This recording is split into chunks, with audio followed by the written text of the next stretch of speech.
माझे हरिले चित्त भारवित्त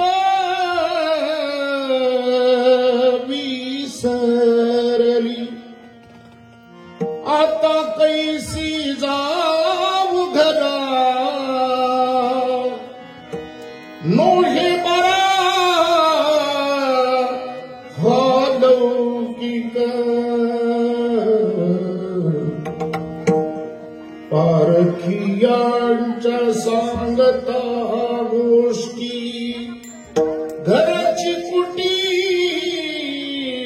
खातील, तुका म्हणे निवांत राहे पाहिले पाहे परतोनी, आता कैसी जाऊ घरा नोहे बरा हा लौकिक ठला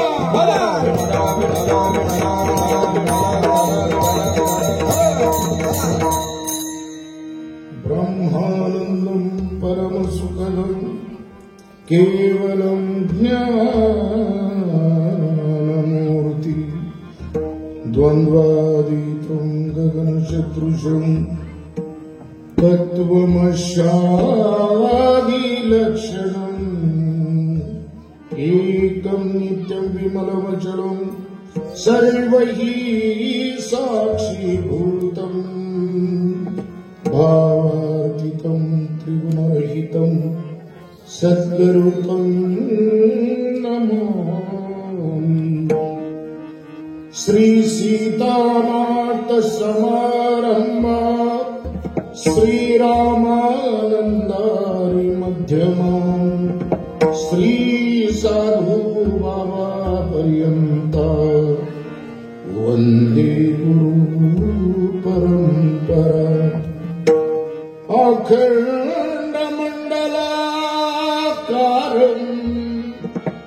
व्याप्तं येन चराचरं तत्पदं दर्शितं येन तस्मै श्री गुरवे नमः। महायोगपीठे तटे भीमरत्या वरं पुंडरीकाय धातुमिन्द्रियं समागस्तदिष्टन्तमहानन्दकन्दं परब्रह्मलिङ्गं भजे पाण्डुरङ्गं। पाण्डुरङ्गकेरु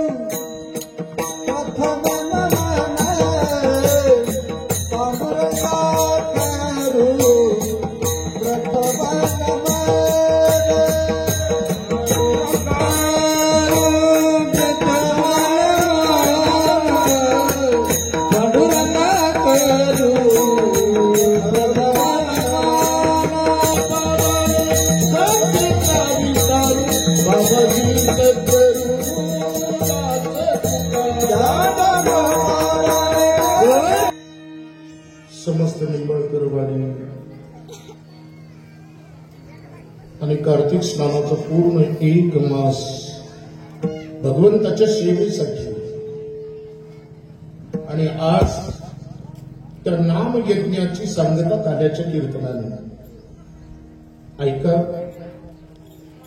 काला कशाला म्हणावं हे सगळ्यात महत्वाचं। एकच शेतकर बाळा इथं आणि तरी काय मनुष्य देहामध्ये आल्याच्या नंतर जर त्यांनी भजन नामस्मरण पूजन जर केलं नाही तर जन्मालाच का आला। आणि दुसरी एक लक्षात घ्या, काल्याचं कीर्तन म्हणजे अज्ञान रूपी आलेली ग्लानी किंवा झोप त्या झोपेतनं जाग करण्याचं साधन म्हणजे काल आहे। किंवा ज्याला कार्तिक स्नान म्हणतात, जीवाच्या ठिकाणी, देवाच्या ठिकाणी ऐका, आणि संतांच्या साधूंच्या ठिकाणी जागृतपणा आणण्याचं खूप सुंदर साधन आमच्या महाराष्ट्रामधल्या संतांनी जे दिलं त्याला कार्तिक स्नान म्हणतात. विठ्ठल त्याच वेळेला जीवाला जाग करतात. ऐका, उठा जागे भारी आता, म्हणजे जीवाला जाग करतात. उठा साधू संत आता, नाही का, साधू संतांनाही जागृत करतात. आणि सगळ्यात महत्वाचं म्हणजे हो, उठा उठा देवाला सुद्धा त्या ठिकाणी विनंती करून उठवलं जातं.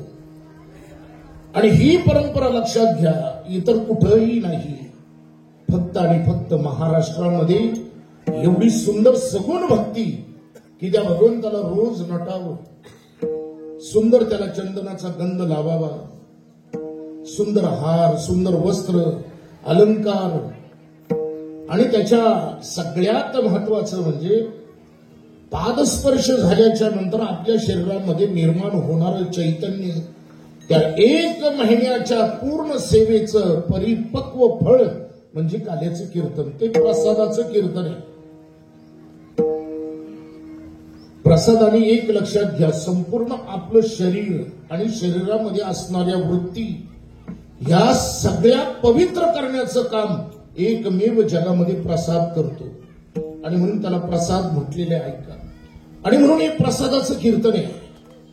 आणि म्हणून एक लक्षात घ्या, काल्याचं कीर्तन.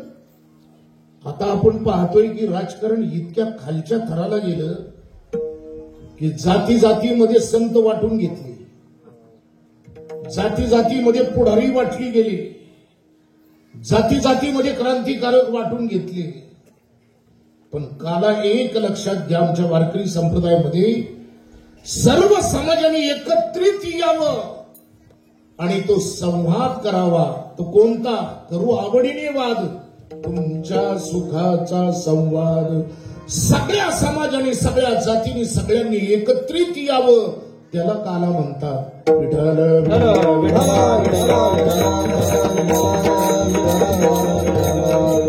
तुकोबाराय या अभंगरूपी गवळणीच्या माध्यमामधनं काय सांगतात ऐका. वेळ कमी आहे, अर्धा पाऊण तास आपण लेट झालो, पण तरी सुद्धा कमीत कमी वेळेमध्ये आपण विचार ऐकू. काल्याच्या कीर्तनाला जास्त वेळ लागतो. इतर कीर्तनामध्ये काही सांगितलं नाही, सांगितलं चला. काल्याच्या कीर्तनाला त्या ठिकाणी भगवंताचं चरित्र सांगावं म्हणजे ते क्रमाने सांगावं लागतं. त्याच्यामध्ये पूर्ण अभंग सोडावा लागतो. ऐका, तुकोबारायांनी या अभंगामध्ये त्या गवळणीची जी स्थिती आहे, त्या गोपिकेची स्थिती आहे, त्या आध्यात्मिक क्षेत्रामध्ये उच्चतम अवस्थेमध्ये ती गवळण कशी गेली याची सगळी लक्षणं सांगणारा अभंग आहे. विठ्ठल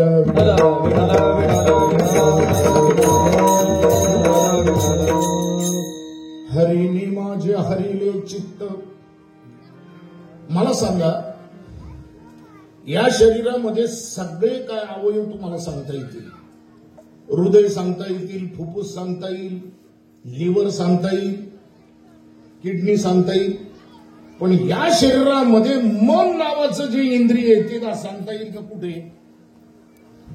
चित्त हे कुठे सांगता येईल का? नाही सांगता येणार. परंतु त्याचं साम्राज्य एवढं मोठं आहे की या शरीरावरती पूर्ण नियंत्रण त्याचं आहे. या गवळणीची स्थिती भगवंताच्या चिंतनामध्ये इतकी सुंदर झाली बरं का. आमच्या जनाबाईंची सुद्धा तीच अवस्था झाली. सगळं काम करत असताना सतत भगवंताचं चिंतन. आणि या गोपीचं सुद्धा तसंच झालंय, सतत त्या कृष्णाचं भजन. आमची जनाबाई दळिता कांडिता तुझ गाईल अनंता. सर्व काम करत असताना अखंड चिंतन. या गोपिका सुद्धा तसंच आहे. प्रत्येक काम करत असताना भगवंताच्या नामाशी इतक्या एकरूप झाल्या बरं का, की त्याचं नामस्मरण करावं आणि सगळी घरातली कामं चुकावी. विसरण्या कामधन या ठिकाणी प्रमाण दिलं की त्या भगवंताच्या चिंतनामध्ये त्यांची अवस्था तरी कशी झाली. आवाज मथुरेच्या बाजाराला निघाले. तुकोबाराय वर्णन करतात, आपल्या गावामध्ये आजकाल आहे स्त्रियांनी सगळ्यांनी नवीन साड्या परिधान केलेल्या आहेत. आणि खरं सांगू का, भगवंताच्या उत्सवाला अत्यंत नटून थटूनच जायचं असतं. हो, ह्या गोपिका सुद्धा भगवंताचं चिंतन आणि त्या चिंतनामध्ये अत्यंत नटून थटून, पुतळ्या डोरलं साकळ्या पैंजण कमरेला कमरपटा, पुतळ्या डोरलं साकळ्या पैंजण कमरेला कमरपटा, नाकात नथ घालून मी सारा थाट माट करुणी, सारा थाट माट करुणी, नेसले ग सालू पैठणीचा, नेसले ग सालू पैठणीचा, नेसले सालू पैठणीचा, नेसले ग सालू पैठणीचा,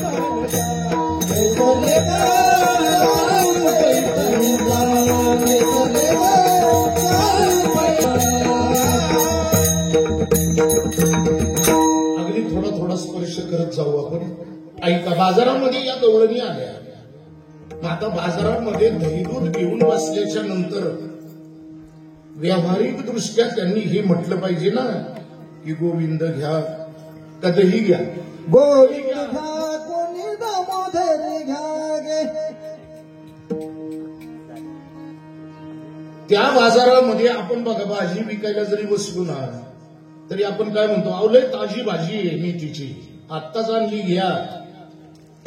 मी वृंदावन मध्ये फिरत असताना म्हणजे म्हणतात ना की बोलणाऱ्याच्या आंबाड्या सुद्धा विकल्या जातात. त्या वृंदावनच्या त्या गल्लीमध्ये एक आवाज येत होता फार सुंदर. तो केळी विकत होता, केळी. तो काय म्हणत होता बरं का, केळी आपली साधीच केळी होती, पण त्याचा आवाज देणं फार सुंदर होता. केली गेलो भैया मलईदार केली गेलो. आता मलईदार केळी असतात का, पण ती म्हणण्याची एक पद्धत असते. म्हणून तुम्ही मंडईमध्ये भाजी विकायला गेणाऱ्यांचे आवाज ऐकायचे, लय भारी भारी असतात, लय म्हणजे लय भारी असतात. त्या गोपिकांनी व्यावहारिक दृष्ट्या इतक्या त्या कृष्णमयी झाल्या होत्या. दही दूध सगळे माठ समोर ठेवलेले होते, एवढी बाजारपेठ गजबजलेली, पण तरी सुद्धा त्याच्यामध्ये सुद्धा त्या गोपिकांच्या मुखामध्ये दही आणि दूध नव्हतं, फक्त एकच होतं, गोविंद घ्या कोणी दामोदर घ्या. तुका म्हणे हासे जन नाही कांतै ठाई. त्या गोपिका त्यांची काय अवस्था झाली होती, हो, त्यांचं चित्तच त्या ठिकाणी चोरलेलं होतं भगवंतानी. आणि त्याच्यामुळं त्यांच्या मुखामध्ये अखंड त्या भगवंताचं नामस्मरण होतं. पण कशामुळे ते झालं होतं ऐका बरं का. आपल्या शरीरामध्ये 5 प्राणवायू आहेत, प्राण अपान उदान समान. आणि ज्या वेळेला इंटरनल साऊंड सिस्टीम आपली चालू होती, आता हे नाही समजणार तुम्हाला, पण ऐका जाता जाता आपल्या आतमध्ये सुद्धा नाद ब्रह्म तयार होतं. आणि ते नाद ब्रह्म एकदा का निर्माण झालं की माणूस डोलतो नामस्मरणामध्ये. पण नाद ब्रह्म हे केवळ आणि केवळ हे वायूवरती अवलंबून आहे. त्याच्यामध्ये आहत नाद आणि अनाहत नाद असे 2 प्रकार आहेत. आता चला मी ते सांगत नाही, पण ज्या वेळेला 19,000 वर्षापूर्वी 8,000 वर्षापूर्वी जे वाद्य वाजलं ते आजही आपल्या शरीरामध्ये वाजतं. पण कधीतरी ते नामस्मरण केलं पाहिजे अखंड. जसं या गोपिकांचं चित्त हरपलं तसं आपलं सुद्धा झालं पाहिजे. आज काला होणार, उद्यापासून काकडा नाही, उद्याच झालं पाहिजे. पण काही काही लोकांना वाटतं झालं बाबा एकदाच बरं झालं.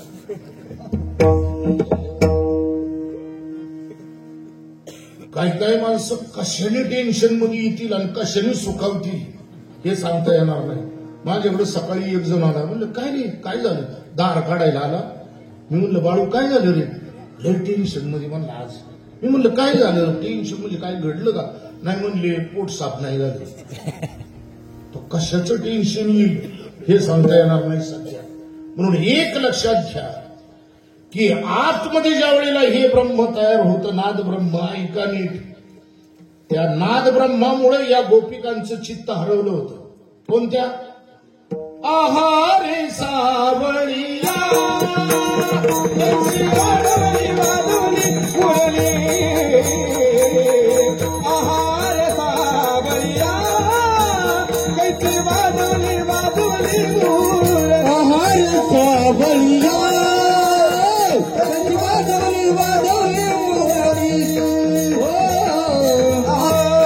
तुझा मुरलीचा ध्वनी, तुझा मुरलीचा ध्वनी अकल्पित पडला कानी, विवळ झाले अंतकरणी मी घरधंदा विसरले.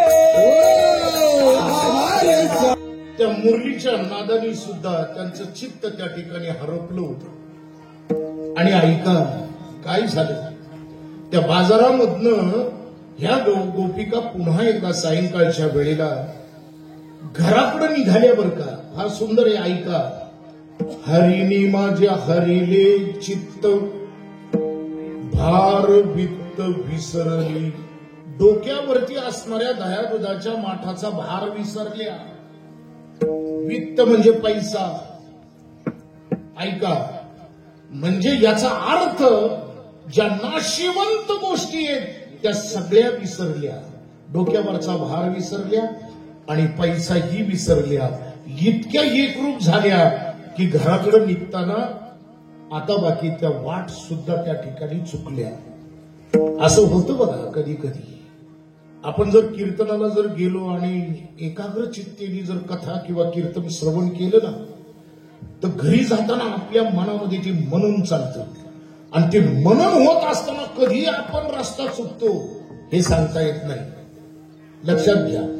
पण आपण कीर्तन श्रवण करतो, पण त्याच्यानंतर जे मनन पाहिजे ते मनन न झाल्यामुळं आपल्याला किती वेळा जरी ऐकलं तरी सुद्धा आपल्यामध्ये बदल होत नाही. म्हणून मनन झालं पाहिजे. तुकोबारायांनी त्या गवळणीला पुन्हा घराकडे जाताना त्यांची अवस्था काय झाली हिंदीमध्ये फार सुंदर वर्णन केले. ऐका सगळे. तुकोबाराय म्हणतात, मैं भूली मैं भूली मैं भूली घर जाने बाट, मैं भूली मैं भूली मैं. तुकोबारायांनी याचं वर्णन केलं की त्या गोपिकांचं चित्त हरपलं म्हणजे नेमकं काय झालं. आम्हाला सुद्धा एक लक्षात घ्या, आम्ही सुद्धा परमार्थ करत असताना ना एकरूप झालं पाहिजे. मग ती पूजा करत असताना सुद्धा भगवंताला नटवताना आहे ना संपूर्ण जग हरपलं पाहिजे, फक्त देव आणि मी. पण असा परमार्थ. आणि खरं सांगू का मी तुम्हाला, थोडस अर्जुनराव जरा माझं बोलणं स्पष्ट आणि कडक असतं, ते लोकांना लवकर पचत नाही. आम्ही जिथं नटायला पाहिजे ना तिथं नटत नाही. आम्ही बाहेरून नटलो, फेटा घातला, गंध लावला,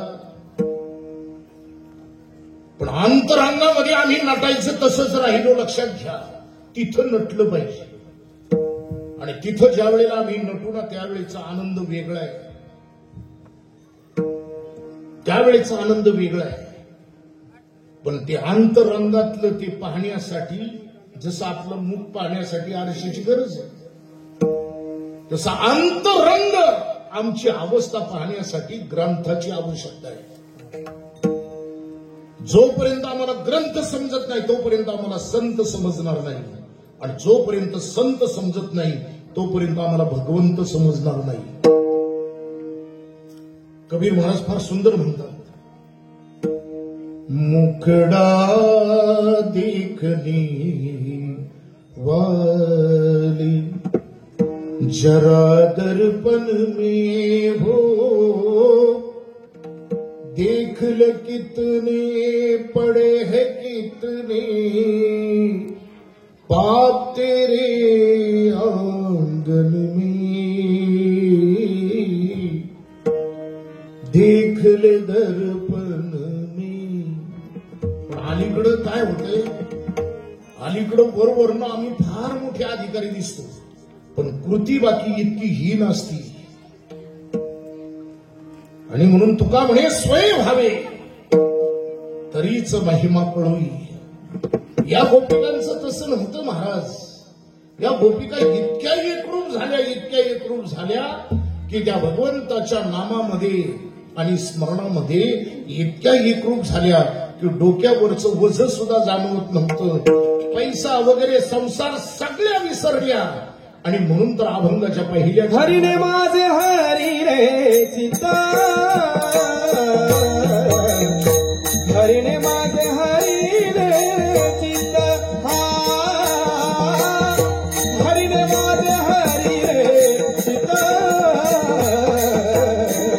हरिने माझे हरी रे चित्ता, हरिने माझे हरी रे चित्ता,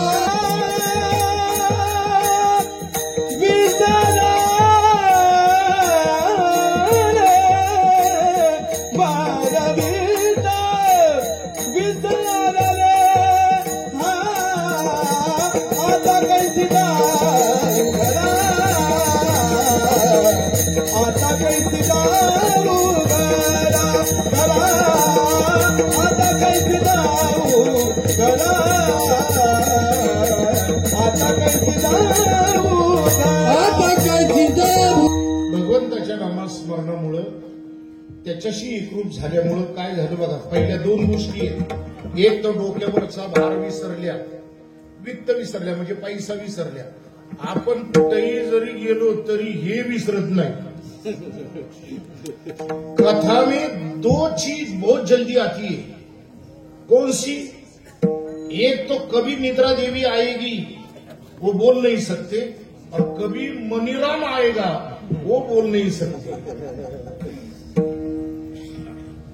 काही लोक झोपेच्या गोळ्या घेतल्या, त्या गोळ्या झोपल्या तो जागाच.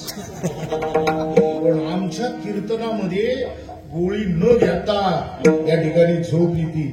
किती परिणाम आहे. ऐका, दोन गोष्टी झाल्या. नीट ऐका. भार विसरला, पैसा. अभी तो क्या है, सब जन बस जुटा दे जाओ. कितना भी जुटाया तो भी कम है.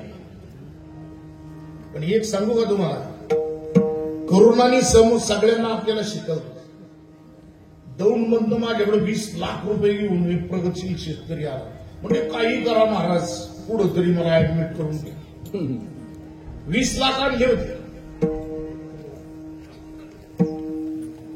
पण मंदिराचं काम झालं ते वाचलं. आणि म्हणलं द्या 5-25 हजार रुपये. आता जरा लय अडचण.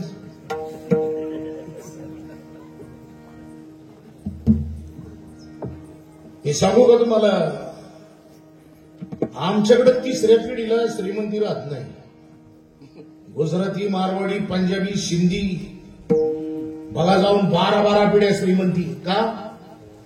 दातृत्व आहे, दातृत्व.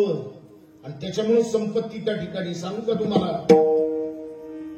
पैसा हा चंचल आहे, थांबत नाही. माया के दीवानो सुन लो, एक दिन ऐसा आएगा,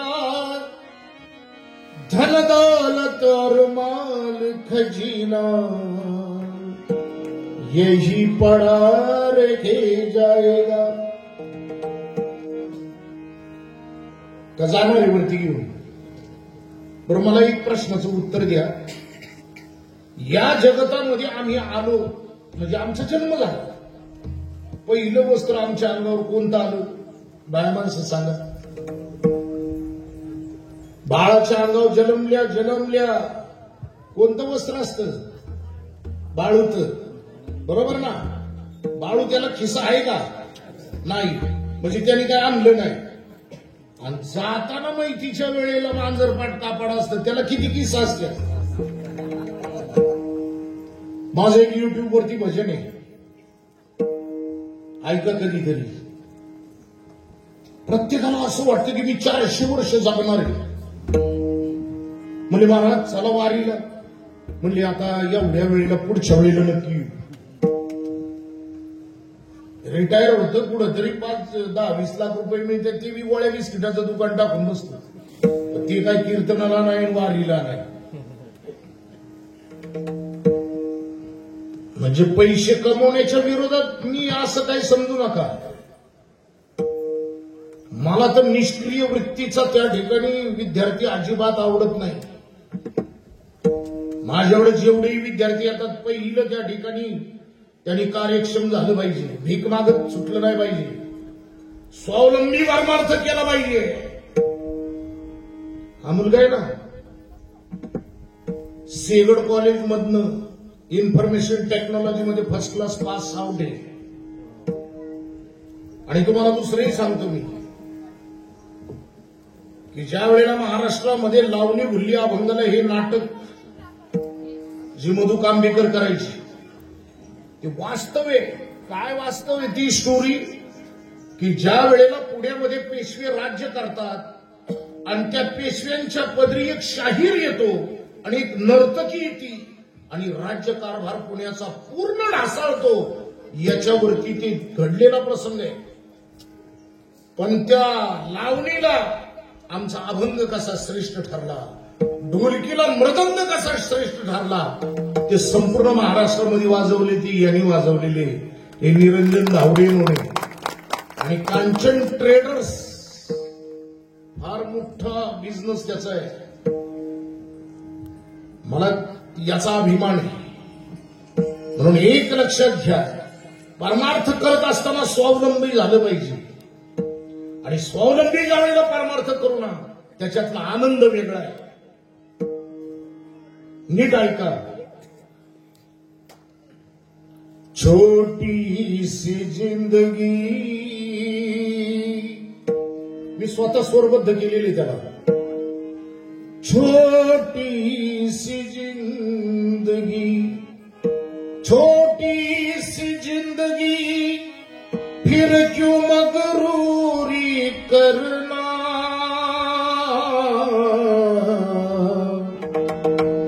क्या ले आया है, क्या ले जाएगा, क्या ले आया है, क्या ले जाएगा.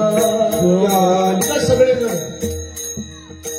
अपनी खातिर बगीचा बनाया, अपने खातिर बगीचा बनाया.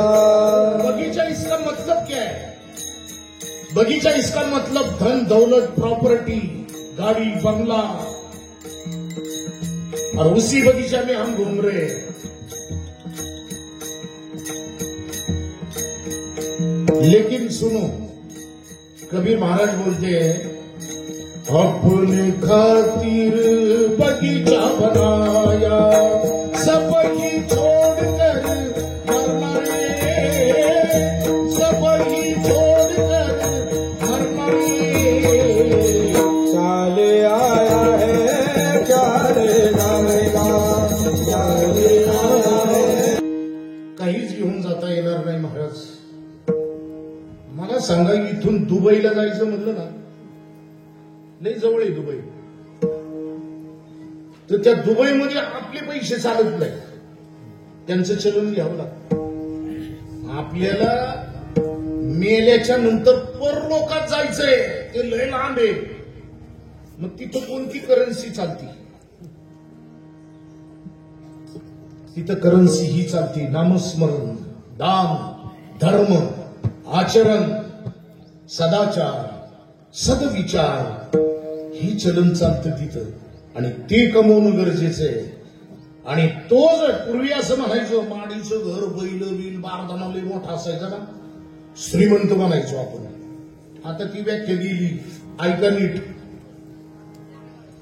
जे जेवल्या बरोबर आणि मान टेकवल्या बरोबर वर राहायला सुरुवात करतं तो श्रीमंत आहे. विठ्ठल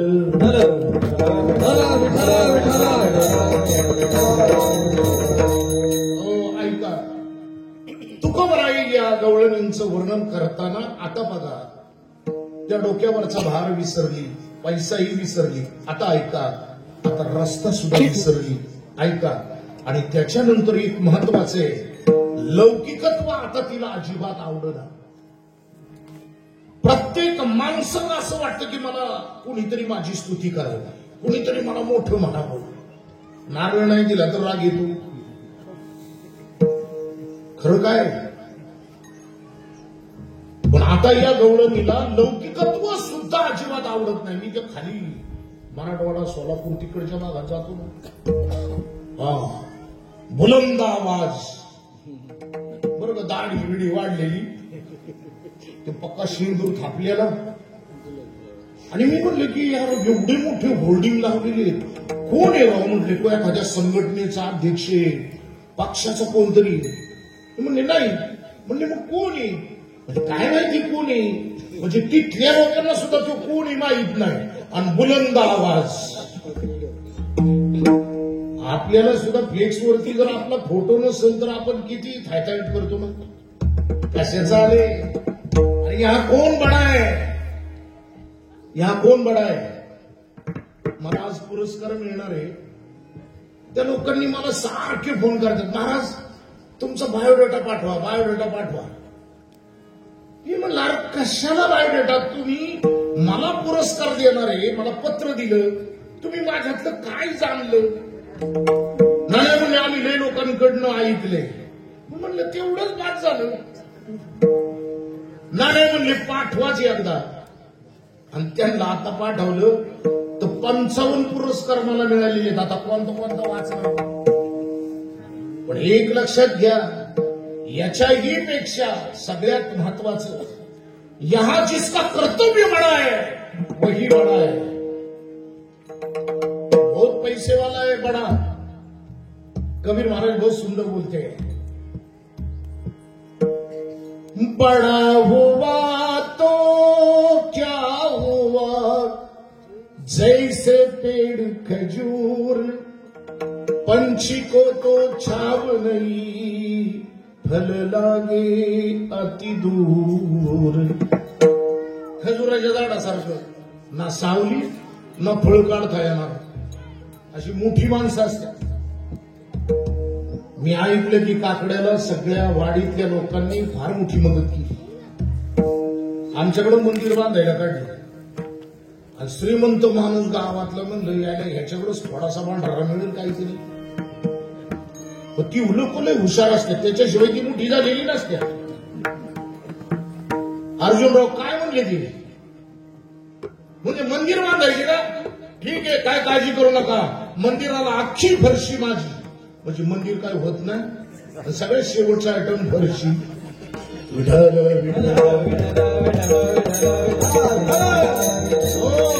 दुसरं लक्षण सांगितलं, आता कैसी जाऊ घरा मोहे बरा लौकिक. आता ऐका तिसरं काय झालं ऐका. ही गवळण ज्या वेळेला पाण्याला चालली आणि पाण्याला जात असताना देवाने तिला अडवलं. आणि तिला अडवल्याच्या नंतर बाकी ती गवळण कृष्णाला म्हणू लागली, देवा आपला अज्ञानी देवाने गवळणींना अडवलं, त्यांनी 12 मी गिळला. एकनी खरा तोंडात टाक मग समजत. ऐका हे फक्त चरित्र ऐकायचं असतं. ती गवळण म्हटली की देवा घरी नंद जावा सासू सासरे काय म्हणतील मजला. मला घरातील लोक नावं ठेवतील देवा, मला जाऊ दे. हो जाऊ दे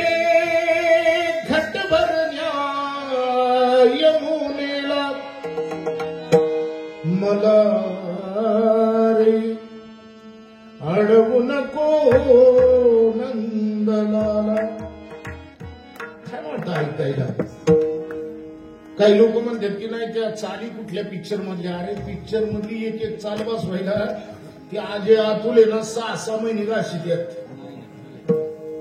आणि लोक म्हणतात की ती पिक्चर मधली चाल, अरे त्यांनी किती त्रास घेतलेला असतो बरं. 7 स्वराच्या पेक्षा बाहेर येतं ते नाही ना. एक लक्षात घ्या, कानाला गोड लागलं पाहिजे, हो नाही का. जाऊ दे जाऊ दे कमल नयना कृष्णा तुझी. आमच्याकडे पुन्हा खंडाळकरांनी स्वर्णपद केले. मुरली पाहिली मी आज रे, पाहिली मी आज रे, पाहिली मी आज रे. कृष्णानं गवळून म्हणते की देवा मला जाऊ दे, घरची पोटी खातील, घरची लोक मला रागवतील देवा, पण ऐका बरं का. ती गवळण देवाला म्हणती पतिव्रताने मटळला माझा सारा, पतिव्रताने मटळला माझा सारा. तुझे पायी संसार झाला पाठीवरा, तुझे पायी संसार झाला पाठीवरा. एका जनार्दनी सारा सरले धार, एका जनार्दनी सारा सरले धार. आता नीट ऐका बरं का. देवानी गवळणीला का अडवलं हे फार महत्वाचं आहे. देवानी गवळणीला केवळ याच्यासाठी अडवलं की अरे तू किती वेळा पाण्याला जाणार आणि किती वेळा येणार, किती वेळा जन्माला येणार आणि किती वेळा फजित होणार. जन्म मरण हे खुंटीत करण्यासाठी त्याच्यासाठी काय करतेस म्हणून तिला आठवण म्हणून अडवली, लक्षात घ्या. पण एक लक्षात घ्या, ही गवळण म्हणती पतिव्रता नेम टळला माझा सारा. पतिव्रतेची 6 लक्षणं सांगितली उपनिषदांनी. सांगू का? थोडस एकदिनं ऐकलेलं सांगतो, थोडस ऐका. कार्येषु मंत्री कामेषु दासी, भोजेषु माता शयनेषु रंबा, धर्म कार्यानुकूला क्षमया धरी. पतिव्रतेचं पहिलं लक्षण एकदम गतीत सांगतो. याचा विस्तार करायचा म्हणलं तरी अर्धा तास लागेल, पण ऐका. पतिव्रतेचं पहिलं लक्षण कार्येषु मंत्री, म्हणजे जसा एखादा मंत्री पदावरती त्या ठिकाणी नियुक्त झाला, त्या क्षेत्रातली त्याला अजिबात काय अक्कल नसते बरं का, पण त्याला मंत्री करतात.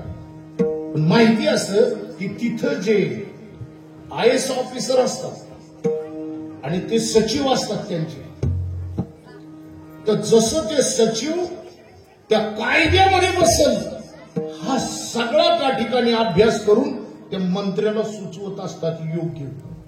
तसं जी स्त्री आपल्या पतीला योग्य सुचवती ते पतिव्रतेचं पहिलं लक्ष.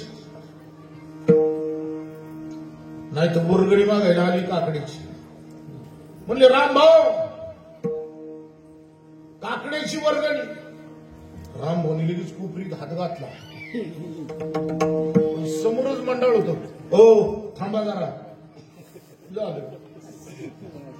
रामभाऊ म्हणतो आलो उद्या देतो जरा. योग्य सुचवणं लक्षात घ्या. योग्य जी स्त्री आपल्या पतीला सुचवती पतिव्रतेचं पहिलं लक्ष. कामेषु दासी, त्या पतीजवळ राहत असताना दासी बनून राहिले पाहिजे. आता उलट झालं. नो हे दास 50% झाल्यावर कसली दाशी कसलं काय. हो आता इतका उलटा कायदा आहे की नवीन पोरगी आली ना थैताट करायला लागली तर अक्कल बंद होती घरातली. बघा तुम्ही, कारण कायदे सगळे त्या बाजूनी राहिले नाही काय महाराज. हो, आदर वगैरे काही राहिलं नाही, सासऱ्याचं वगैरे काही, सासूचं काहीच नाही चालत आता. पण ऐका, पती बरोबर राहताना असताना दाशी बनून जी राहते ते पतिव्रतेचं दुसरं लक्षण. आता ही आई पटणार नाही अलीकडच्या स्त्रियांना, पण उपनिषद जे सांगितलं ते मी सांगतो. अगदी तुम्ही त्याचं अनुकरण कराच असं माझं मत नाही. भोजेशु माता, अरे पती जेवायला जर बसले ना तर आग्रहाने जी वाढते ती पतिव्रता. खाऊन तर बघा, वसवळीची भजी मी केल्यात काल, मी टीव्हीवरती ती रेसिपी मी पाहिली आणि तशी बनवल्यात, एक खाऊन तर बघा. त्याला म्हणायचं पतिव्रता. नाही तर ठेवलंय वाढून झालं बाबा. ऐका, हो, कार्येषु मंत्री कामेषु दाशी भोजेषु माता शयनेषु रंभा. शयनग्रह म्हणजे आजचं बेड. शयनग्रहामध्येच आपल्या पतीच्या समोर स्त्रीनी शृंगार करायचा आहे. आमच्याकडे तसं नाही, आमच्याकडे चौकात भाजीला जायचं म्हणलं तर शृंगार. आमच्याकडचं, तुमच्याकडचं नाही झालं, आमच्या तिकडचं सांगतो. आणि पतीची जर यायची वेळ झाली, सगळी केस सोडायची आणि मला त्या मिस्त्रीचा काळ आणि केस सोडायची. ते दमून थकून येतं, त्याला वाटतं गेल्या गेल्या चहा मिळेल. पण काळूबाईचा अवतार बघूनच त्याला वाटतं की आता चहा नको काही नको. बरं, जाऊ द्या, शेवटचं लक्षण सांगतो, विनोद बाजूला ठेवा. यदा कदाचित आपला पती गावाचं, वाडीचं, समाजाचं, धर्माचं काम करत जर असेल आणि जर तो एखाद्या वेळेला चुकला, जर तो एखाद्या वेळेला चुकला तर त्याला माफ करण्याचं हृदय पृथ्वी एवढं जिचं असतं, तिला पतिव्रता म्हणावं. विठ्ठल ऐका, म्हणून ही म्हणती, गवळण म्हणती, पारखियांच्या सांगता गोष्टी घरची कुठी खातील देवा. मला माझ्या घरातली लोक नावं ठेवतील, परपुरुषाबरोबर बोलते, पाण्याला गेली आणि म्हणून देवा. फार सुंदर प्रमाण देता येईल, पण ऐका बरं का, ती विनंती करती. आता चला, काल्याचं कीर्तन आता इथून पुढे चालू होईल. आता भजन करू. विठोबा माऊलींचे वडील किसनराव त्यांच्या माध्यमामधनं वाडीमध्ये काकडा आला नाही का. एक लक्षात घ्या की आयुष्यामध्ये नामस्मरण हे सगळ्यात महत्वाचं आहे. तुम्हाला कोणत्याही क्षेत्रामध्ये जर मोठं व्हायचं असेल तर तुम्हाला कुठेतरी भगवंताची, संताची ही कृपा पाहिजे. आणि ती जर कृपा नसेल ना तर यशस्वी आपण पार पडू शकत नाही. मला तुम्हाला एक उदाहरण द्यायचंय. त्या धीरूभाई अंबानीच्या पोराचं लग्न झालं. अनिल अंबानी का कोण तो? मुकेश अंबानी. तर मुकेश अंबानीच्या मुलाचं लग्न झालं ना महाराज, तर जवळजवळ पहिले 8 दिवस त्यांनी सगळी फक्त आणि फक्त मोठमोठ्या साधू संतांची सेवा, त्यांचा केलेला सन्मान, प्रत्येक देवाचं त्या ठिकाणी केलेलं अर्चन. आणि म्हणून एक लक्षात घ्या, उगाच ती लोक मोठी नाही. म्हणून आपल्याला सुद्धा आपल्या व्यवहारामध्ये, नोकरीमध्ये, धंद्यामध्ये, आणि मी तर सांगेल आपल्या मुलांमध्ये एवढं स्पिरिट आहे महाराज. आपण शिवबाजी मावळे, आजही रक्तामध्ये ते जीन्स आहेत. आपण कुठल्याही क्षेत्रामध्ये मागे राहू शकणार नाही, फक्त प्रेरणा मिळाली पाहिजे. आणि म्हणून एक लक्षात घ्या की जरी आम्ही किती जरी व्यापामध्ये असलो तरी सुद्धा आमचं रोज त्या ठिकाणी भगवंताचं दर्शन, पूजा पाठ हे पाहिजे. आणि जाता जाता अजून एक सांगतो, ऐका. आम्ही हिंदू धर्म हा जगातला सगळ्यात मोठा धर्म आहे. आणि मी सांगू तुम्हाला, हिंदू धर्मासारखा दुसरा धर्म नाही. जगाला सांभाळण्याची ताकद हिंदू धर्मामध्ये येते, इतर कुठल्याही नाहीये. आणि हिंदू धर्म जेवढा प्राचीन आहे तेवढा दुसरा कुठलाही धर्म प्राचीन नाही. म्हणून कपाळ कधी उघडं ठेवून बाहेर पडू नका. कमीत कमी कपाळावरती गंध हा असला पाहिजे, लक्षात घ्या. आणि नंतर बाहेर पडा. लहान लहान मुलं बघा, त्यांची पहिलं धर्माचं शिक्षण दिलं जातं आणि नंतर शालेय शिक्षण. आमच्याकडे डॉक्टर झाले, वकील झाले, इंजिनियर झाले आणि त्यांना प्रश्न विचारला की आमचा धर्मग्रंथ कोणता, सांगता येईना. हे दुर्दैव आहे आमचं. 4 पुस्तकं शिकलो म्हणजे आम्ही लई शहाणे झालो असं नाही. धर्म तेथे ज्ञान, ज्ञान तेथे विज्ञान, विज्ञान तेथे समाधान, शांती संपूर्ण नांदे तेथे. आणि म्हणून ऐका बरं का, त्याच धर्माचं पुन्हा एकदा पालन करण्यासाठी देव आता त्या गोकुळामध्ये आला. एवढा आनंद उत्सव, एवढा आनंद उत्सव. जसं निंबाळकर वाडीमध्ये जिकडं तिकडं सगळी लोक आनंदित, छान कपडे, प्रसन्नता चेहऱ्यावर. हो, तशीच अवस्था काही गोकुळामध्ये, कारण देव अवतीर्ण झाला. काय झालं त्या गोकुळामध्ये? 20 मिनिटांमध्ये कीर्तन या ठिकाणी संपणार आहे, पण ऐका जाता जाता. तुतारे भोवरे वाजंत्री वाजती, तुतारे भोवरे वाजंत्री वाजती, तुतारे भोवरे वाजंत्री वाजती, तुतारे भोवरे वाजंत्री वाजती. ऐका बरं का, सगळीकडे वाद्य वाजू लागली. ढोल निजीम पथक नंदराजाच्या वाड्याकडे निघाली. बेली फुली सगळ्या फुटून गेल्या. सगळी सरोवर पाण्याने सुंदर भरली गेली. सगळ्या नद्या स्वच्छ पाण्याने वाहू लागल्या. सगळे पक्षी किलबिल करू लागले. सरोवरामध्ये कमळं उगवली गेली. त्याच्यावरती भुंगे गुंजावट करू लागले. काही दिशा प्रसन्न झाल्या.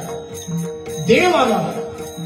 सगळे गोपगडी रंगीबेरंगी पगड्या घालून, धोतर त्या ठिकाणी कमरेला शेला आणि ते लेझिम पथक नंदराजाच्या वाड्याकडे. झन झन झन झन झन वाजती, झन झन झन झन झन वाजती, झन झन झन वाजती, झन झन झन झन झन वाजती.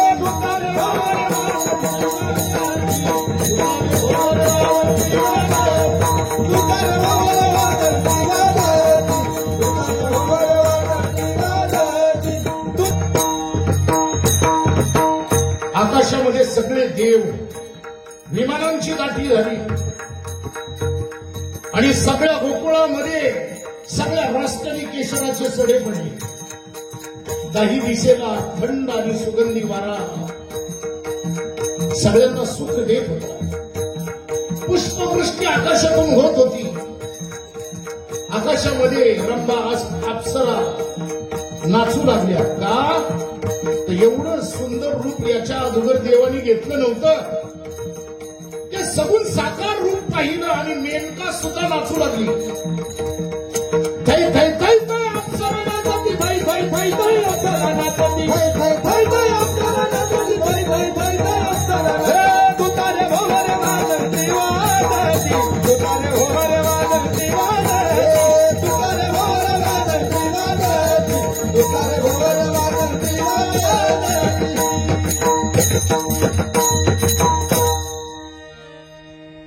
त्या गोकुळामध्ये इतका आनंद झाला. वाऱ्यासारखी बातमी, नंदराजाला मुलगा झाला. गवळण सांगे गवळ गेला, पुत्र झाला यशोदेला. गवळ झाला सांगे गवळ गेला, पुत्र झाला यशोदेला.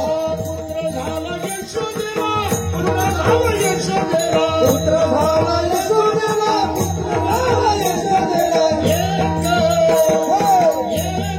धावी एकी पुढे धावी वाटी सुंदर, एक धावी एकी पुढे धावी वाटी सुंदर, एक धावी एकी पुढे धावी वाटी सुंदर, एक धावी एकी पुढे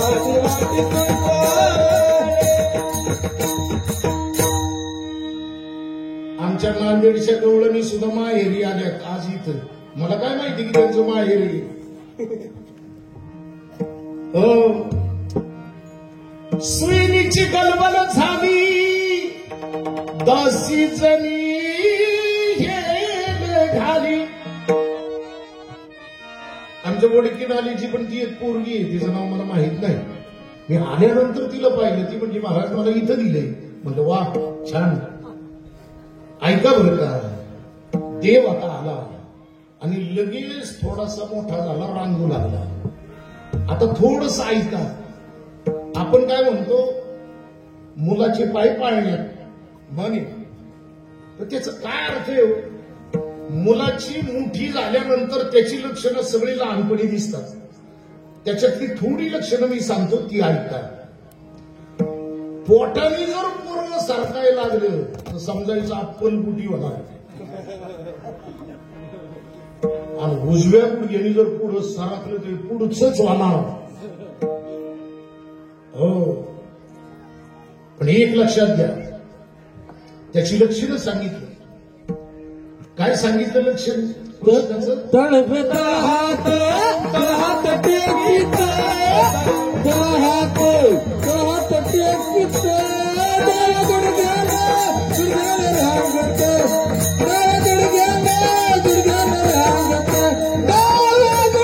रांगत, गुडघ्याला रांगत. तळवे तळ हात टेकीत चालत, डाव्या गुडघ्याने पुढं सरकलं. देव जड झाला आणि यशोदे मातेचा हात अवघडला. यशोदे मातेने अंगणातच त्याला सोडला आणि काम करायला आतमध्ये निघून गेली. हवेच्या वादळाच्या रूपाने तृणावर्त त्या ठिकाणी आला आणि भगवंताला त्या ठिकाणी अंगणामधनं उचलून आकाशामध्ये घेऊन गेला. आकाशामध्ये गेल्याच्या नंतर भगवंतानी आपलं मोठं रूप धारण केलं आणि काय केलं, गळा दाबून त्या ठिकाणी वरच्या वर तृणावर्तला त्या ठिकाणी त्याचा संहार केला. काल्याच्या कीर्तनामध्ये एक तरी संहार सांगावा म्हणून हा प्रसंग सांगितला. आता कृष्ण सौंदर्यामध्ये खेळू लागला आणि घरामध्ये दह्या दुधाची माठ ती चोरी करू लागला. ऐका, एक दिवस यशोदा माता म्हणू लागली, कन्हैया यहां आ जा बेटा. थोडं हिंदी येते चालेल?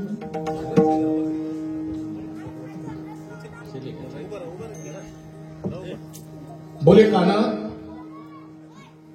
जिसके घर में 9 लाख गैया है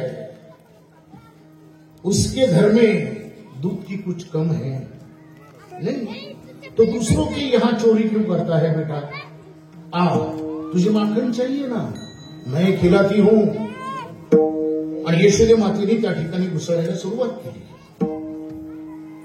ऐका बरं का, पण श्रीकृष्ण भगवंतानी हात धरला यशोदे मातेचा. बोले मैया, बोले ये माखन मुझे पसंद नहीं. बोले बेटा तुझे माखन चाहिए ना, मैं देती हूं. नहीं नहीं, बोले मुझे ये माखन नहीं चाहिए. बोले फिर माँ जो गोपियां जब मत करती म्हणजे घुसळती, अब्रज भाषा है तिकडची. जो गोपियां मत करती है ना, जब मेरा गीत गाती है, मेरा भजन गाती है, और भजन गाते गाते जब मत करती है और फिर वो माखन ऊपर आता है ना, वो मुझे ज्यादा पसंद है. म्हणून देवाने हात धरला. सोड रे सोड रे सोड रे बाळा, सोड हात रवीचा मजला. सोड रे सोड रे सोड रे बाळा, सोड हात रवीचा मजला. सर्वे मंथना सोड हात रवीचा मजला. सर्वे मंथना सोड रे सोड रे सोड. काल्याचं कीर्तन सुरू झालं, वेळ संपत चालला. दही दूध तूप लोणी तुझ देते शारंग पाणी. खेळ खेळ आपल्या सदनी मन मोहना. ऐका बरं का, पण ऐका. दुसरी गवळण आली आणि गाणं सांगायला लागली. ऐका ऐका बाई यशोदे, नवल केले तुझ्या गोविंदे, आमची मुले पदी तुडवितो, आता यासी बांधील. काल्याच्या कीर्तनामध्ये एक एक खोडी ऐकायची बरं का. का ऐकायची? शास्त्राचं प्रमाण आहे. ऐकता चोरी कर्म, हो, एक चोरी कर्म काल्याच्या कीर्तनामध्ये श्रवण केली की शास्त्र सांगतं एक अश्वमेध यज्ञाचं पुण्य प्राप्त होतं. ऐकता चोरी कर्म घडे अश्वमेध यज्ञ, कर्मानी धर्म विश्राम पावती. काल्याच्या कीर्तनामध्ये हे ऐकावं, लक्षात घ्या. हो, म्हणले यशोदे, आता जर तुझा कृष्ण आला तर बांधल्याशिवाय राहणार नाही. पण आला ना तो.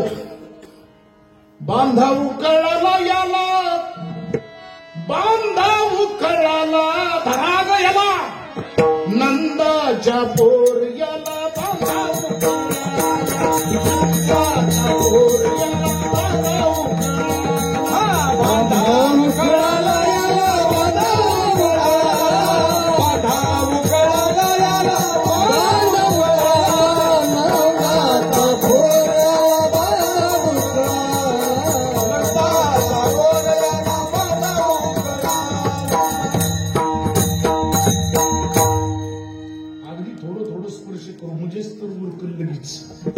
जास्त वेळ घेणार नाही, काळजी करू नका.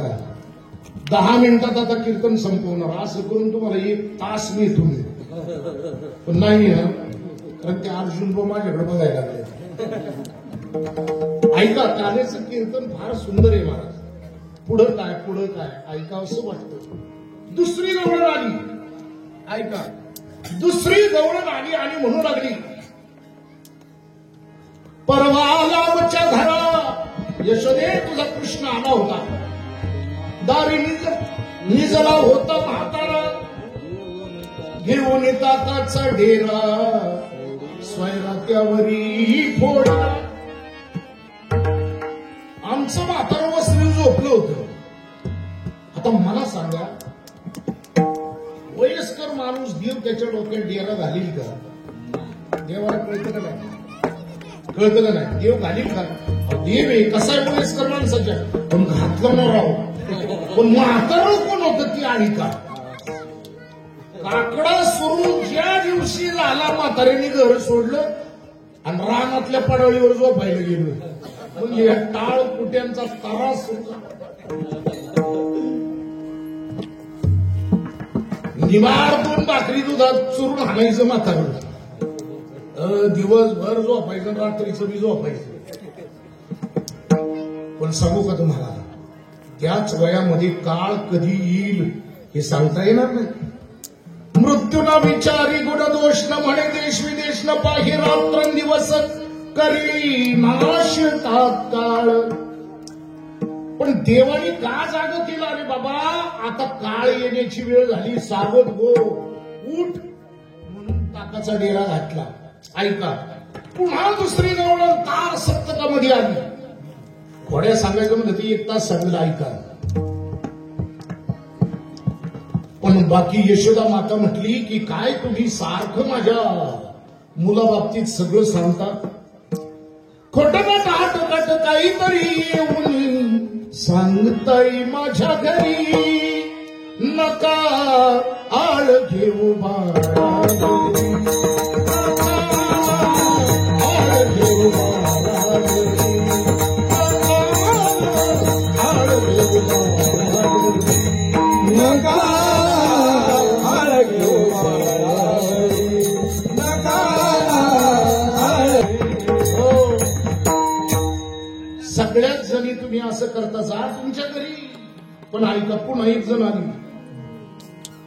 सुन माझी होती गर्भिणी, 30 पुसे चक्रपाणी, कैसी झाली ओ गर्भिणी, तव ती हसू लागे. यशोदा मातेला ती गवळण म्हणू लागली, तुझा एवढीसा कृष्ण, माझी सून गरोदर आहे, तिच्या पोटावरनं हात फिरवून गरोदर झाली कशी विचारतोस? यशोदा मातेला राग आला. सगळ्या गोपिका एक झाल्या. ऐका, यशोदे बाळ तुझा ताना पोटवरी सोसू दिला, यशोदे बाळ तुझा ताना पोटवरी सोसू दिला, यशोदे बाळ तुझा ताना पोटवरी सोसू दिला, यशोदे बाळ तुझा ताना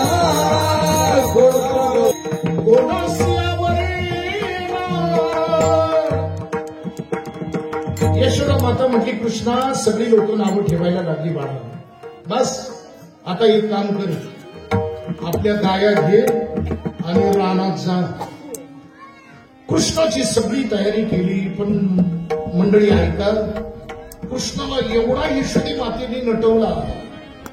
हो, मोती कलरचं धोतर घातलेलं आहे, निळ्या कलरचा तो पितांबर त्या ठिकाणी कसलेला, त्याच्यामध्ये सुंदर बासरी खोवली, गळ्यामध्ये फुलांच्या माळा आहे, कपाळावरती शिवगंध आहे, ते कुरळे केस व्हाळीवरती रुळत असताना वरती बाकी मयूरपुष्य खोसलेले आहे, आणि सुंदर अशी खांद्यावरती घोंगडी, हातामध्ये काठी.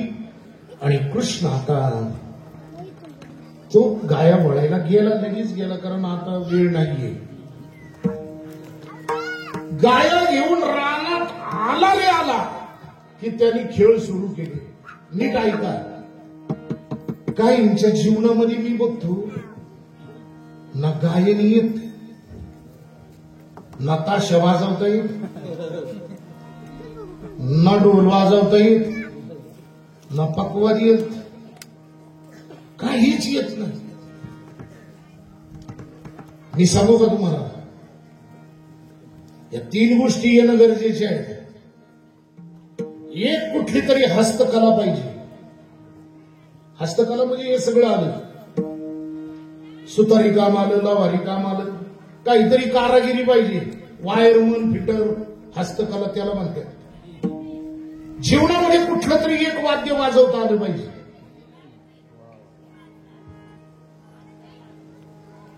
आणि हे ज्याच्या जीवनामध्ये नाही त्याचं जीवन आळणी. एखाद्याला म्हणलं थोडस का जरा गा रे, एखादा अभंग म्हणले मला नाही अभंग येत, म्हणलं गाणं बी येत नाही. आणि ते म्हणायला लागलं जबरदस्ती, तिला ती काय वरडती ना तसं वरडायला. मी तर सांगू का, काळ्या निळ्या पॅन्टी घातलेली पोरं असू द्या, पण टाळ घेऊन उभा असू द्या, त्यांच्या गाळ्यामध्ये माळा नसले तरी चालेल. नीट ऐका, आमच्या संप्रदायाने एवढी बंधनं ठेवली की संप्रदायामध्ये यायला कुणी तयार नाही. मी सांगतो तुम्हाला, गळ्यात माळ नसू द्या, तुमच्या पायजमा नसू द्या, पॅन्ट असू द्या, पण टाळ घेऊन उभं राहा. हा आपल्या धर्माची शिकवण आहे, लक्षात घ्या. नंतरच्या काळामध्ये तुम्हालाच पश्चाताप होईल आणि नंतर वाटेल नाही राहू, मी कमीत कमी पायजमा तरी घालून येईल. मग पायजाम्यावरती आल्याच्या नंतर अत्यंत सुंदर दिसला. गावातल्या लोकांनी त्या ठिकाणी त्याची स्तुती केली आणि हळूहळू त्या भजनाचा, या नादाचा परिणाम होईल, सात्विक भाव निर्माण होईल आणि गळ्यामध्ये माळ परिधान करील. उगाच पहिलं माळ घाल त्याच्या मागे लागू नका. मी तर सांगतो, जाताना काही करू नका, पण गावातल्या मंदिराच्या समोर थोडा वेळ का व्हायला उभं राहा, त्या भगवंताचं रूप पहा, त्याचं दर्शन घ्या आणि कुठल्याही कामाला निघून जा. काम तुमचं झाल्याशिवाय राहणार नाही. नाही अभंग येत ना, किमान हे तर येईल का नाही गाणी. देवाच्या पुढे उभं राहायचं आणि म्हणायचं, हमें तुमसे प्यार कितना ये हम नहीं जानते,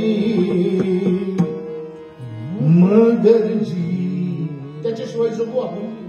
आणि कोण श्वास बंद केले ना त्यांनी 24,000 हो 700 श्वास दिला आपल्याला.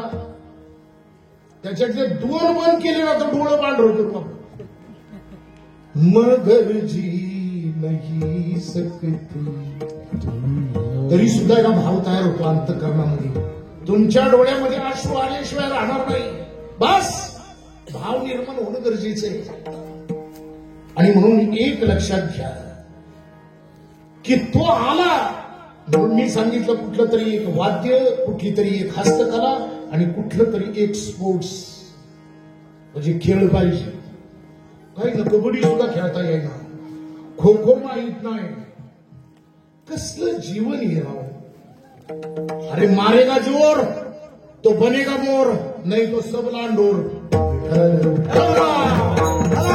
ज्या वेळेला पुण्यामध्ये करतार सिंग आणि सतपाल होते, ओपन मंदिर होतं पुणे महाराष्ट्राला अख्ख्या. आणि त्यावेळेला मी महाराष्ट्र मंडळ श्री मारलो होतं शरीर सौष्ठव स्पर्धेमध्ये. आणि तो किताब मला करतार सिंग, सतपाल आणि गणपत आंदळकर या 3 जणांच्या हस्ते मला मिळाला होता.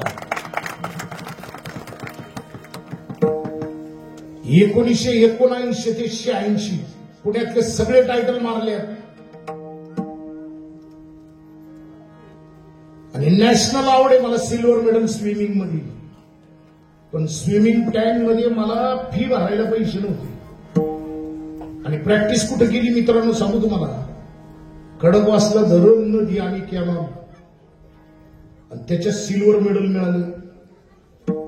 नाचणारे अंगण टेढ. आपल्या पोरांना फक्त हे पाहिजे होतं, नाही तर मी झालो असतो. तस की नाही होत. देवाला या ठिकाणी पहा, देवाकडे काय सुरुवात केली खेळायला. अब कदू बकती बक पोरा त्रिगुण खेळवाडो. अब कदू बकती बक पोरा त्रिगुण खेळवाडो. खेळविटी नाटवाट खेळविटी नाटू खेळविटी नाटवाट खेळविटी नाटू. अब कदू बकती बक पोरा त्रिगुण खेळवाडो. अब कदू बकती बक पोरा त्रिगुण खेळवाडो. दुबक आणि तिबक 3 गुणांचा खेळ या शरीरामधला सांगायला लागलो तर अजून 15-20 मिनिटं जातील.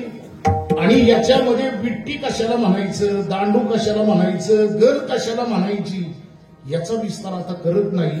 पण तरी पण ऐका, आपला जो मनका आहे ना, मनका ज्याला मेरू पर्वत म्हटलेले तो एक दांडू. त्या 21 मनक्यामधनं ज्या वेळेला ती शक्ती ऊर्ध्व गतीने वर येते त्यावेळेला त्या दांडूमध्ये एक शक्ती निर्माण होती.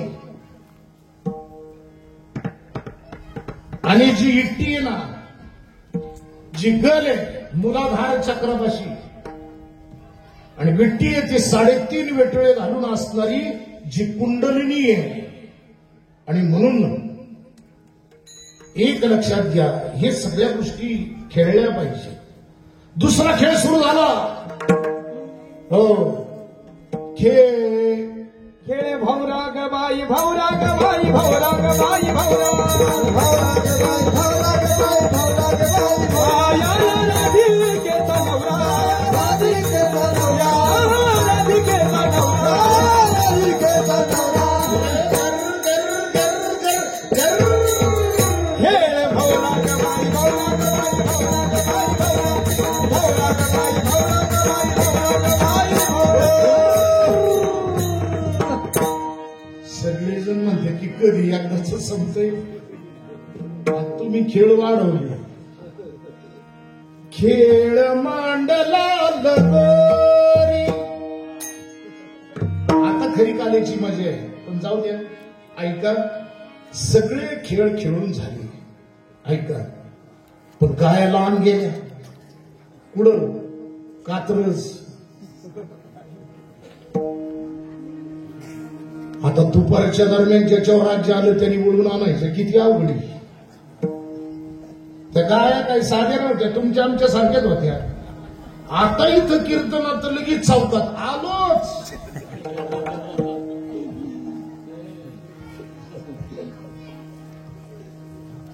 हो कानो भाऊ ढाळ तुझ्या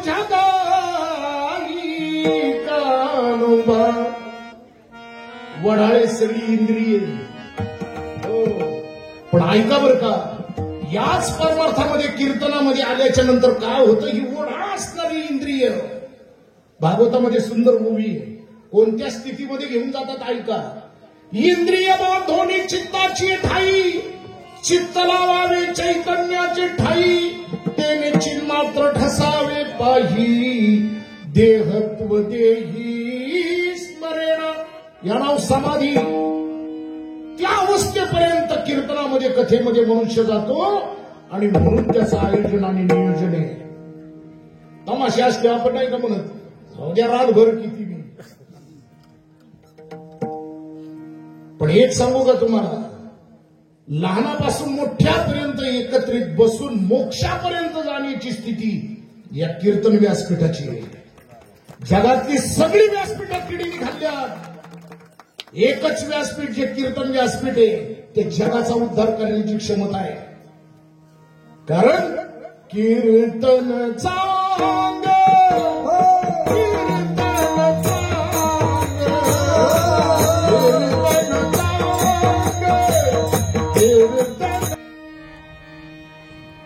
चंद्रकांत माने माहिती का कोण आहे? तुमच्या वाडीत राहायला आले आमचा विद्यार्थी, महाराष्ट्रामध्ये प्रसिद्ध आहे शाहीर.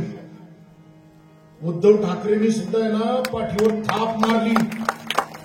तुम्ही आता एक नवीन कार्यक्रम लॉन्च केलाय त्यांनी, द फोक व्याख्यान. खरं एकदा कार्यक्रम बघा. कॉलेजची तरुणाई आहे ना अशी निश्चित फिरत ती, महाराष्ट्राची परंपरा त्याच्यामध्ये त्यांनी दाखवली. सगळी वाद्य वाजवतोय, एक सुद्धा सोडित नाही. संबळ असेल, ढोलकी असेल, दिंगडी असेल, पकवाद असेल, ढोलक असेल, काही द्या त्याला वाजवायला, वाजवल्याशिवाय राहणार नाही. दोघही नवरा बायको फार सुंदर गायक आहे. म्हणून एक लक्षात घ्या, अशी मुलं ज्या वेळेला आपल्या समाजातली तयार होतात ना त्यावेळेला नक्कीच आपल्याला त्या ठिकाणी अभिमान वाटतो. लक्षात घ्या. आणि म्हणून एक लक्षात घ्या, आपल्या गावातली पण पोरं उभी राहिली पाहिजे पुढच्या वेळेला. हरकत नाही, माळा बसू द्या ना, काळी पॅन्ट असू द्या. मी काय सांगितलंय, फक्त टाळ चुकला तरी चालेल. रमेश वांजळे ना त्या वेळेला ते माझी पार्टनर होती, आता नको सांगायला.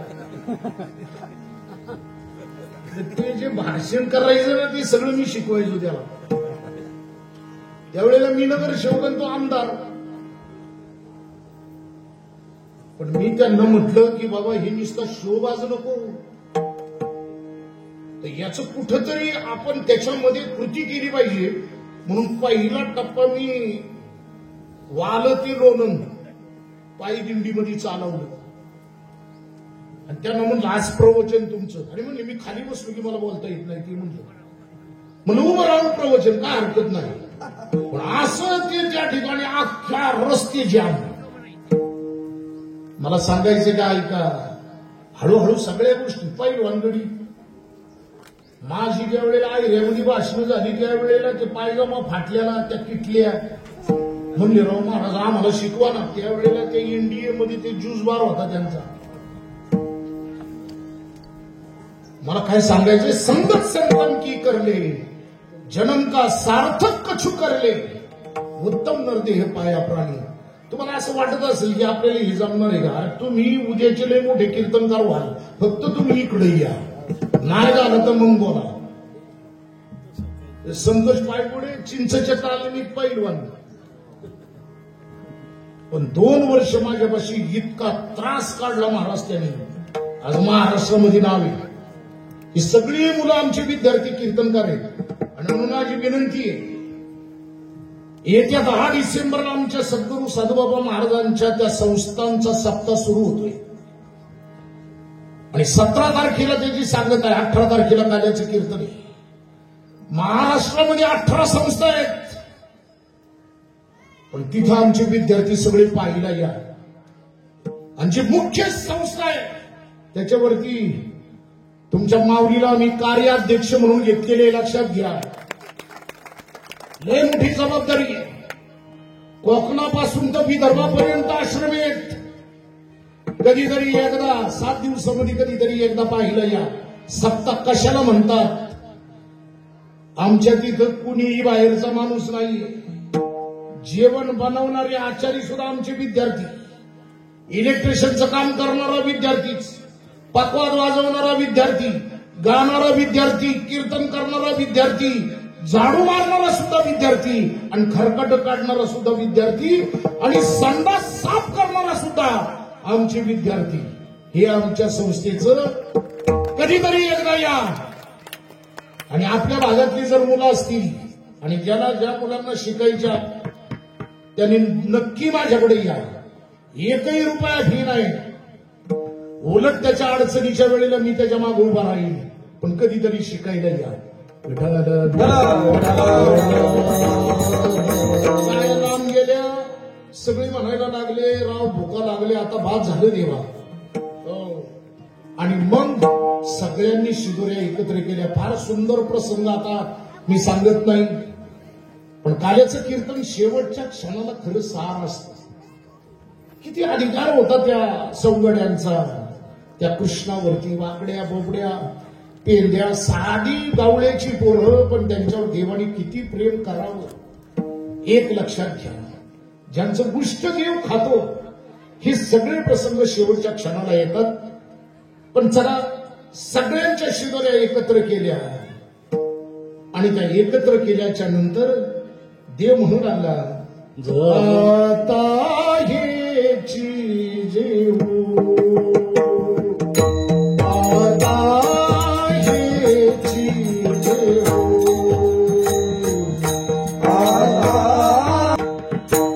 देवाने काला केला, सगळ्यांना गोल बसवलं आणि देव आता सगळ्यांना चारू लागला. आता मला या ठिकाणी विचारायचे, क्षत्रिय मराठा ही दिंडी या गावाची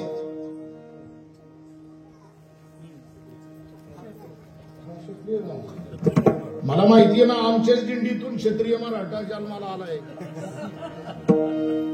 इतिहास माहित नसेल तर सांगतो मी तुम्हाला. क्षत्रिय मराठा या दिंडीमध्ये सगळी लोक तुम्ही चालणारी आहेत. गोल रिंगण का? ज्ञानोबारायांच्या सोहळ्यात गोल रिंगण का? हे गोल रिंगण म्हणजे कशाचं प्रतीक आहे? बरं जाऊ द्या मुर्जा, मी विस्तार करत नाही, कारण गोल रिंगण म्हणजे ही समाजी अवस्था आहे. ते चोपदार बघा विनंती करतात, रुढीला चला. ज्ञानोबारायांची पालखी मध्यभागी असते. सगळे टाळकरी, विणेकरी, मृदंगवादक, पताकावाले याची रचना कधीतरी एकदा पहा. आणि ती रचना पाहिल्याच्या नंतर सहस्रदल कमल जे आमच्या या ब्रह्मांडामध्ये आहे तीच रचना ती आहे. म्हणून ती समाधी अवस्था आहे. म्हणून गोल रिंगण. बरं आता उभं रिंगण. उभं रिंगण म्हणजे प्राणायाम आहे. या 2 नाड्या आहेत आपल्या, इडा आणि पिंगला. एकूण 3 प्रकारचं नाडी परीक्षण होतं. माझ्याकडे या शिकायला. गाड्या नसतं तरी चालतं, नुसती नाडी धरली ना तर किती वाजल्या सांगता येतं. पूर्वी नाडी परीक्षाच होती, बाकी काय नव्हतं. चला पुढं. म्हणून इडा आणि पिंगला ह्या ज्या वेळेला समांतर चालतात आणि ज्या वेळेला नामस्मरणाची गती वाढते आणि तिला सुषुम्ना सहाय्य करायला जाते, या नाम प्राणायाम रेचक आणि कुंभक म्हणून उभं रिंगण. ऐका, आता ऐका. सगळेजण हे करत असताना गोकुळामध्ये सगळ्यांना कृष्ण दिसेना. आणि कृष्ण दिसेना, मग त्यावेळेला बाकी सगळ्या गवळणी रडायला लागल्या. कृष्ण दिसेना आणि त्यावेळेला रडायला लागल्याच्या नंतर तुकोबराया तिथे गेले. आता मी हे द्वापार मधलं सांगतोय. तुकोबराया कोणत्या युगातले? कलियुगातले. पण ऐका, तिन्ही युगामध्ये देवाचे खास भक्त म्हणजे तुकोबराय आहेत. ऐका, आता ते पाठीमागच्या अवतारातलं सांगत नाही, पण उद्धव नावाच्या या अवतारामध्येच उद्धवाचा अंश किंवा अवतार म्हणजेच तुकोबराय.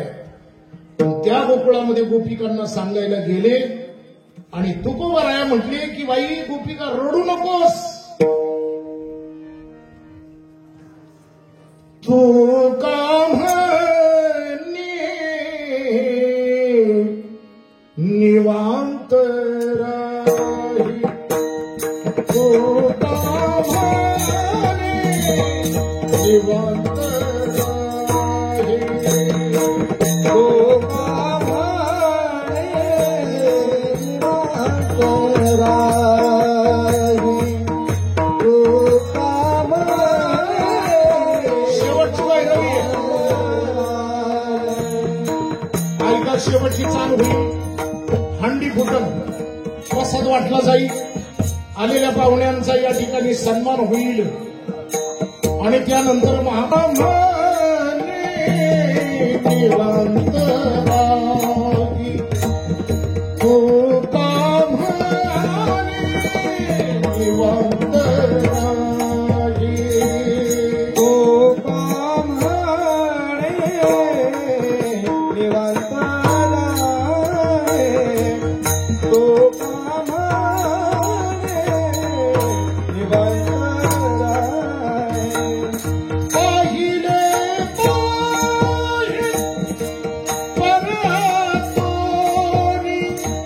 पाहिले पाहे परतोरी,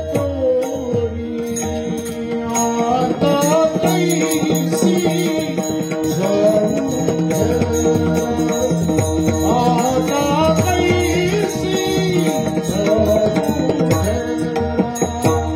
पाहिले पाहे परतोरी, पाहिले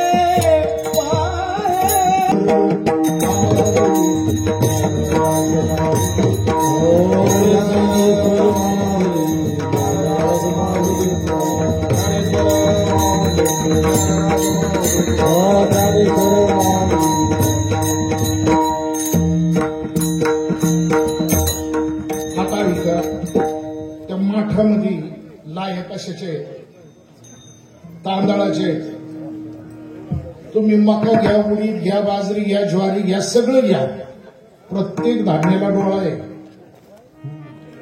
तांदळाला डोळा आहे का? नाही, म्हणून अक्षदा आणि त्याचा प्रसाद तो घेतल्याशिवाय कुणी जाऊ नका, एक लक्षात घ्या.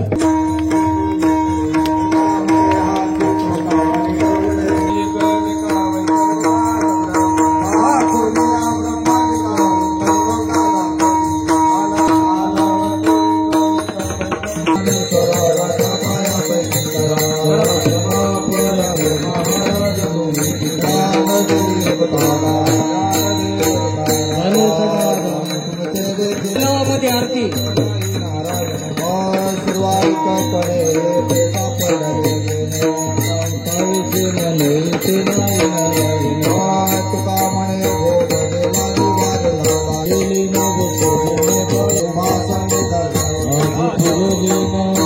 प्रेमार